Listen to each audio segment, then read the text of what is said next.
Welcome to this episode. Let's talk someone six sports. Today, my special guest is Jenna, and we'll be talking Bills football. Thanks for having me on. I'm really excited to be here. What do you think of the Bills signing um, Isaiah McKenzie? Oh, I think it's great. We know that Isaiah McKenzie is very familiar with this Brian Dable-led Bills offense. We know he has that connection with Josh Allen as well. I mean, McKenzie he's funny. He's one of those guys that I feel like you always know when he's in the room because he's has such a big personality. But, he had 8 touchdowns last year. He knows it's going to be, he's used in spots, but I think because of that, he knows how important it is to really make sure that he makes his kind of presence known. He had other offers from other teams and other interests, but he wanted to come back to Buffalo because he says he, appreciates being in the building, knowing the culture that's already here. And then also he wants to win and he thinks he can do it with the Bills. So I think it's a great deal. It's very team friendly as well. Not a lot of money. And you're bringing a guy back who has been proven. So I think overall it's been pretty good. But we know Brandon Beane has been a very busy man signing a bunch of people. So it was cool to see. I know a lot of fans were very happy as well that they finally got the deal done. Yeah, I was kind of shocked when they signed him because I seen on Twitter like all the other teams that were interested in him, but he decided to stay in Buffalo. Yeah, I think you see that a lot, especially now. This year is a little different because of the salary cap being lower. That means there's less availability for teams to kind of overplay some of those free agents. And while he wasn't a free agent in that sense, I think also he's another guy. You think of like a Matt Milano. Guys want to come back to play in Buffalo. John Feliciano is another example. Daryl Williams. I think it shows what the Bills are building and the success that they've had, and a lot of players want to be attached to that, and they know the standard that they're getting in Buffalo as compared to other teams. So it's a tough year to be a free agent just because the money is not the same as it normally is. But I think that shows why so many players want to come back to the Bills, and it's just because of the standard that is there, and the players know what to expect, and they know that they're getting a team that's hopefully still on the way up. And I think that's encouraging and exciting for a lot of these guys. Um, what did you think of the Emmanuel Sanders signing? Yeah, I thought it was interesting. There's a lot of wide receivers that were out there. You knew that because of that, teams were probably going to pick up guys, especially since we knew the Bills released John Brown. I was sad to see John Brown go. Him and Josh Allen had quite a connection a couple years ago. He's a guy that's, maybe on the more quiet side, but definitely, has had success in Buffalo. But I get it. He had a higher cap hit this season. He had battled his injuries. He was nicked up. So bringing in a guy like Emmanuel Sanders he's also a guy that's familiar. He played college ball with Cole Beasley. So that's kind of a cool added element as well. He has that veteran experience. He's 34. It makes sense, and Sean McDermott said when we talked to him last week in his press conference that like the Bills want to keep their fastball, and that fastball is having a talented wide receiver group. And so they want to build that up. And, I actually wouldn't even be shocked if they went out in the draft and later on in some of the rounds, maybe a fifth or sixth, picked up another receiver. Because like McDermott said, that has been a strength of this team from the last year, and they want to continue to build on that. So it made sense to me. I saw the video where he said he didn't like blue cheese or something, and then he said he did like blue cheese now after trying it in Western New York. So I think he is adapting well to fitting in with Bills Mafia so far. Yeah, it sounds like that he's like embracing being here and Mhm. um hopefully like we see a good season out of them. Yeah, and Isaiah McKenzie had his Zoom press conference today since re-signing, and he was asked about Emmanuel Sanders, And he just talked about how, because they played together in Denver when they were both with the Broncos a couple years ago. And he says, look, he knows Emmanuel Sanders' personality. He thinks he will fit in well in the Bills locker room. He's an unselfish guy. He actually helped Isaiah kind of continue to grow his craft when he was out west. So I think it all bodes well and it makes sense. And, I think McDermott and Bean really try and bring in guys that and help to build and continue that culture. So the Emmanuel Sanders is a signing that makes a lot of sense. And it's something that I'm curious to see how that on-field development will go with Josh Allen and kind of that chemistry will build. But, it should be an exciting offseason to see how that goes. How do you think Josh Allen is developing so far with the team? Yeah, I mean, you could not have asked for a better bump from year 2 to year 3. And I think that's the most exciting part. I mean, Josh Allen, we saw him just really excel this year.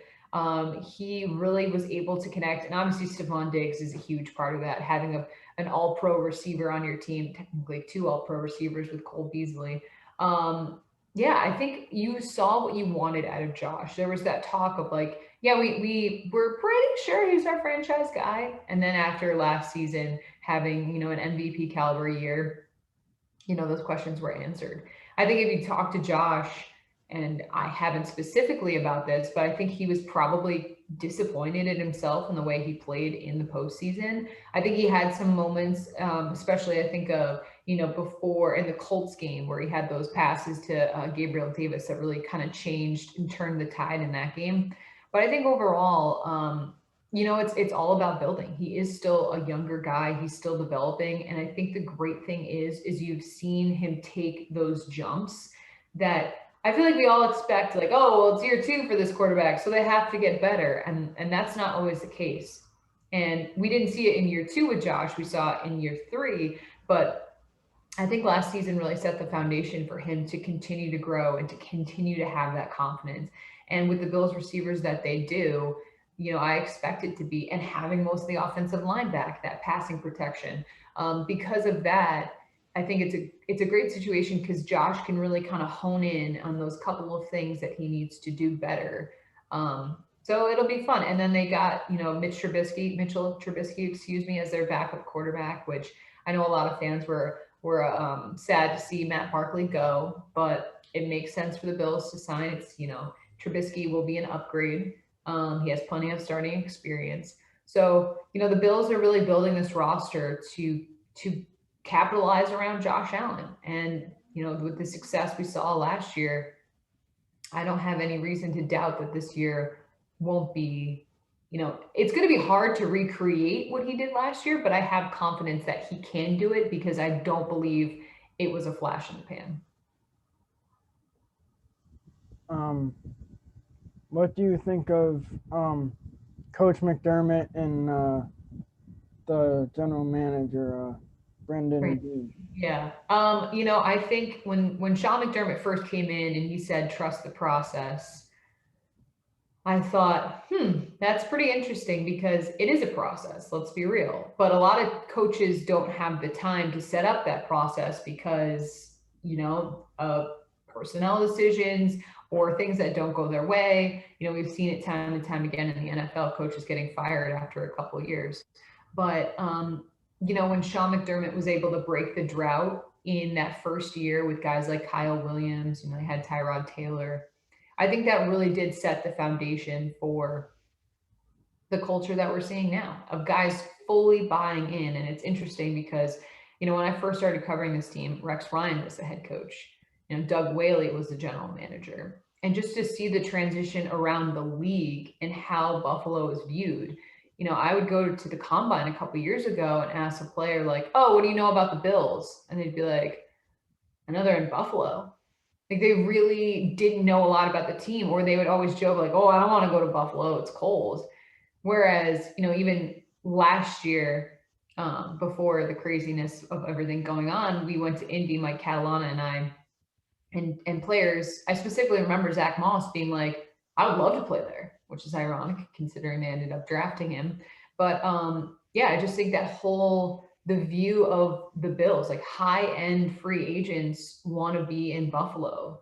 And Stephon Diggs is a huge reason why the team is A, doing so well, but B, like he had a resurgence of his career. I mean, I shouldn't even say resurgence because we knew he was talented coming in, but to see how much his level exploded on the field and the results that came with it, it just makes for a totally different view in the NFL. And I have a bunch of confidence in Brandon Beane as well, because we've seen him structure contracts and make sure that the Bills are within the cap and kind of maneuver their way around to make sure that they're not, really putting themselves in a bad decision or a bad position, excuse me.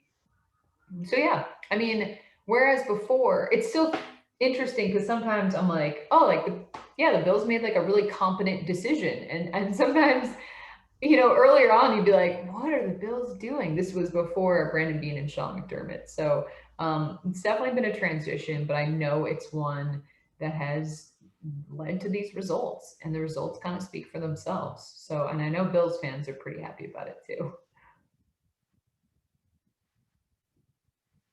How do you think Sean McDermott is with Josh Allen?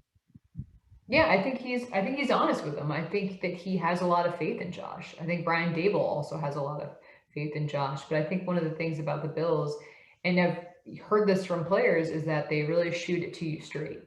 So if you need to improve, if you need to get better, here are some of the areas. And it's interesting because before this season started, the 2020 season started, Sean McDermott was asked what keeps him up at night. And he answered frankly, and he said, Josh Allen's development.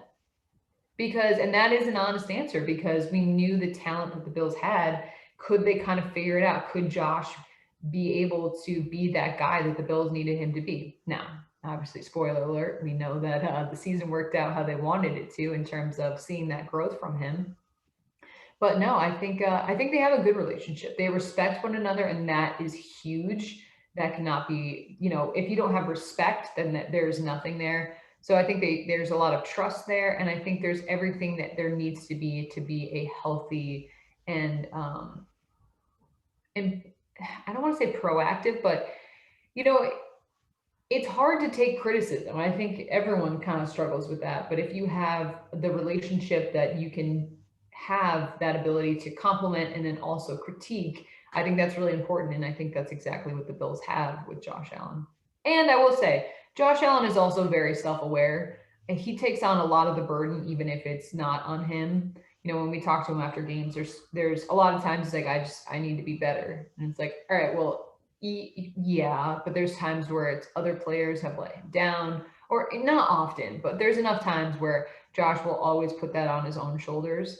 But I think that is important, because as the quarterback, you are the leader of the team, and guys respond to that. So it's a good relationship between Brandon Beane, Sean McDermott, and Josh Allen, Brian Dable, Leslie Frazier. And I think that says a lot, because it needs to be, and it shows. Do you have any questions? No, I think we're good. I really appreciate you having me on. This was really fun. I always love talking Bills.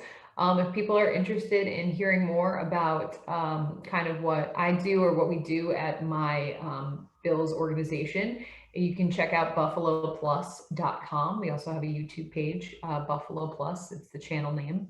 And yeah, we always love talking Bills. We always have videos up about what's going on. It's myself, Mike Catalana, and Dan Fates. So we have a lot of fun if people would want to check it out. If not, no worries. But I really appreciate you having me on, Robby, and I'm looking forward to another fun Bills season. I firmly believe that will be the case, but I know a lot of Bills fans are excited as well.